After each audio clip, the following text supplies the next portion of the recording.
Comment faire pour obtenir facilement un contrat de travail en Chine après ses études? Je vous explique ça dans cette vidéo. Généralement, dans les soutenances, dans les grandes universités en Chine, il y a toujours des chefs d'entreprise qui viennent pour cibler les meilleurs. C'est pourquoi je vous dis toujours que la Chine, c'est un pays où il y a assez de concurrence. Si vous êtes parmi les élus ce jour, vous pouvez décrocher un contrat de travail. Voilà pourquoi lorsque vous êtes étudiant en Chine, le choix de votre université et votre moyenne pendant votre soutenance est très important, car elle peut changer du coup votre vie ou votre situation sur le territoire chinois. C'est pourquoi vous allez voir généralement plusieurs Chinois aller travailler dans d'autres entreprises hors de la Chine. Généralement, c'est ceux qui n'ont pas été sélectionnés, qui n'ont pas été parmi ces élus-là, qui n'ont pas eu la possibilité facilement d'exercer sur le territoire chinois. Ayant des très bonnes moyennes à l'international, on les voit comme des génies. C'est pourquoi ils décrochent facilement des contrats de travail parfois hors de la Chine. Voilà pourquoi vous allez voir plusieurs Chinois en France, au Canada et dans plusieurs autres pays. C'est parce que par leur talent, ils ont dû briller par les études. Mais vu la concurrence dans leur pays, ils ont préféré se chercher ailleurs.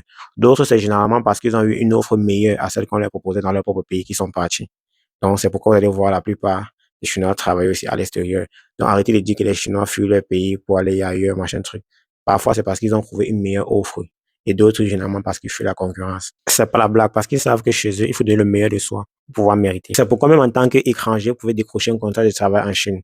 Juste qu'il faut savoir que chez les Chinois, c'est la compétence qui compte. Donc, si vous trouvez meilleur par rapport à un Chinois, d'ailleurs que les étrangers ont plus d'avantages, le fait qu'ils parlent généralement plusieurs langues. Et généralement, l'entreprise a besoin des personnes qui vont promouvoir l'entreprise à l'international. C'est pourquoi ils accordent souvent plus de chances même aux étrangers. Lorsque vous avez les mêmes capacités qu'un Chinois ou que vous surpassez un Chinois, vous avez la chance de facilement être employé qu'un Chinois. Lorsque vous avez déjà des capacités supérieures à celui-ci et plus de langues étrangères que vous connaissez, vous avez facilement cette possibilité d'adhérer à l'emploi qu'un Chinois. Je tenais à faire cette vidéo-là pour pouvoir motiver ceux qui aimeraient travailler en Chine après les études.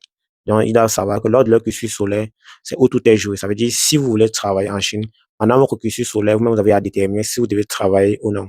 Donc, faites tout l'effort de donner le meilleur de vous lors de vos études. Et également, il faut accentuer sur la langue parce que généralement, lorsque vous parlez très bien chinois, vous avez déjà au moins 50% de pouvoir travailler sur le territoire chinois. Et deuxièmement, lorsque vous avez de très bons diplômes, vous êtes au moins à 80% d'avoir un emploi sur le territoire chinois. C'était Monsieur Chinois, le messager de la Chine. On est ensemble.